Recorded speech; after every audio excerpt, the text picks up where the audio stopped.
हम सब अपनी जिंदगी में शॉर्टकट चाहते हैं ना। कोई ऐसा आसान सा रास्ता जो मेहनत से बचा ले और मंजिल तक जल्दी से पहुंचा दे। पर सोचिए, क्या हो अगर वो शॉर्टकट आपको किसी ऐसी अंधेरी दुनिया में ले जाएं जहां हर चीज की एक कीमत होती है। तो आज हम एक ऐसी ही कहानी देखने वाले हैं और जानेंगे कि अधूरे ज्ञान का सौदा कितना भारी पड़ सकता है। और यहीं से दोस्तों कहानी का असली खेल शुरू होता है।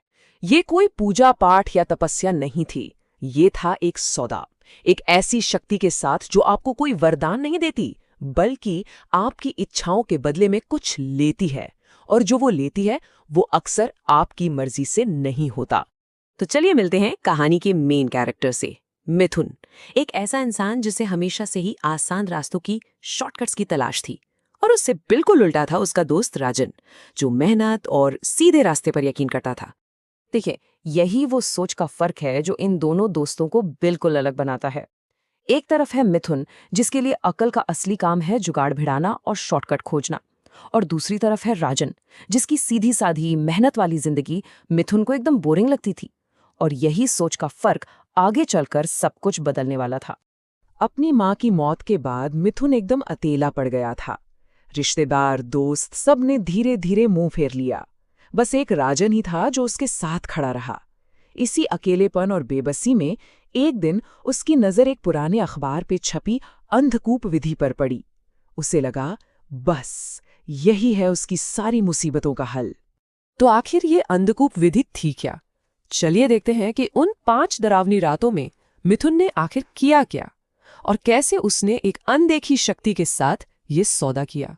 पहली रात तो बस दिया जलाना और काली मिट्टी फैलाना था, लेकिन दूसरी रात जब उसने राख का घेरा बनाया और दीवार में कीले ठोकी, उसे पहली बार महसूस हुआ कि कोई उसे नीचे कुएं से देख रहा है। तीसरी रात मंत्र पढ़ते हुए उसे कुएं से किसी की भारी भारी सांस लेने की आवाज आई, और चौथी रात डर के मारे कांपते हुए भी उसने पहली बार जोर से अपनी मांग बोली, मुझे चाहिए। और फिर वो रात आ ही गई, 5वीं और आखिरी रात। इस बार कोई रोशनी नहीं थी, कोई दिया नहीं, कोई टॉर्च नहीं, सिर्फ घना चुपचाप अंधेरा। और वो पूरा मंत्र जो मिथुन आज पहली बार बोलने वाला था। जैसे ही मंत्र पूरा हुआ, कुएं की जमीन मानो बर्फ हो गई और नीचे से एक ऐसी गहरी खुरदुरी आवाज आई जिसने मिथुन की रूह कंपा दी। मांग। मिथुन की तो आवाज ही नहीं निकल रही थी, पर उसने डरते डरते मांग लिया, पैसा, ताकत और एक आसान जिंदगी। और बस सौदा हो चुका था। विधि पूरी होने के बाद तो मिथुन की दुनिया ही बदल गई। रातों रात जैसे कोई जादू हो गया हो। पैसा हर तरफ से उसकी ओर ऐसे खींचा चला रहा था, मानो उसे ही ढूंढ रहा हो। और रफ्तार देखिए जरा, पहले ही हफ्ते जुए में ऐसा जीता कि पूछिए मत। फिर एक के बाद एक लॉटरी। अरे कुछ ही महीनों में तो बंदे के पास आलीशान घर था, नई चमचमाती गाड़ी थी, और ये सब बिना एक दिन की मेहनत के। अपनी यही शान दिखाने मिथुन अपनी नई गाड़ी में बैठकर राजन के पास पहुंचा। अब दोस्त के लिए खुश होना तो बनता है, पर राजन के दिल में ना एक अजीब सी बेचैनी थी।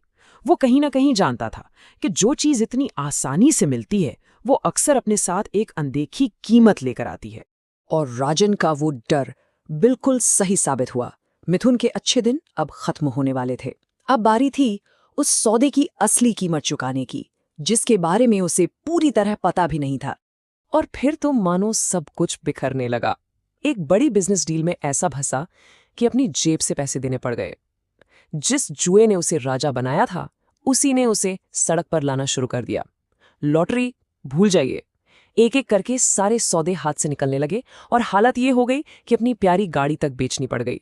पैसा तो जा ही रहा था, पर अब उसकी रातें भी एक भयानक सपने में बदल चुकी थीं। हर रात वही एक सपना कि वो किसी अंधेरी गुफा में फंसा है और कोई उसका गला दबा रहा है।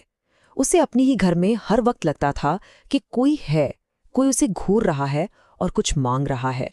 जब डर बर्दाश्त से बाहर हो गया तो मिथुन भागा भागा गया राजन के पास, और राजन उसे ले गया एक जानकार के पास, बाबा गोरखनाथ, जिन्होंने उस सौदे का वो राज खोला जो मिथुन को पता ही नहीं था। बाबा ने मिथुन को देखते ही सारी कहानी समझ ली। उन्होंने साफ साफ कहा, बेटा तूने विधि तो कर ली, पर अधूरे ज्ञान के साथ। और यही इस कहानी की सबसे बड़ी सीख है। अखबारों में नुस्खे तो छपते हैं, पर उनके नियम और शर्तें नहीं। तो वो छिपा हुआ नियम था क्या? नियम था बलि का। हर अमावस्या की रात उस शक्ति को खून की बलि चाहिए होती थी। बाबा ने समझाया, तूने एक भूखे शेर को जगा तो दिया, पर उसे खाना देना भूल गया, और यही मिथुन की सारी मुसीबतों की जड़ थी।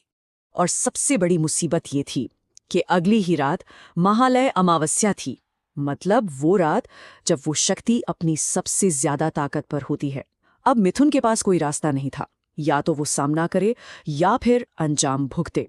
बाबा के कहने पर मिथुन कांपते हाथों से एक काला मुर्गा लेकर उसी कुएं में उतरा। उसने बलि दी, खून जमीन पर टपका, और अगले ही पल खून और मुर्गा दोनों ऐसे गायब हुए जैसे कभी थे ही नहीं।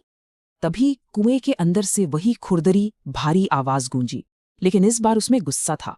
मैंने तुझे सब कुछ दिया, पर तूने पलटकर मुझे पूछा तक नहीं। वो शक्ति सिर्फ भूखी नहीं थी, वो अपमानित भी महसूस कर रही थी। मिथुन गिड़गिड़ाता रहा, माफी मांगता रहा, पर उस आवाज पर कोई असर नहीं हुआ। उसने कहा, मैं महीनों से भूखा हूं, आज मैं अपना हिस्सा खुद लूंगा। और ये कहते ही जमीन से कई काले हाथ निकले और एक ही झटके में मिथुन को अंदर खींच ले गए। बाहर खड़े राजन को बाबा गोरखनाथ ने बस इतना ही समझाया, काली क्रियाओं का यही दस्तूर है। अगर उस शक्ति का अपमान करो तो वो अपना बदला लेने खुद आती है। मिथुन ने सौदा तो किया, लेकिन सौदे के नियम तोड़ दिए थे। तो ये कहानी हमें एक बहुत जरूरी सवाल के साथ छोड़ जाती है। शॉर्टकट की तलाश में अधूरे ज्ञान के साथ किसी अंधेरी ताकत से सौदा करना, क्या इसका अंजाम कभी अच्छा हो सकता है, या फिर इसकी कीमत हमेशा हमारी सोच से कहीं ज्यादा होती है? इस पर सोचिएगा जरूर।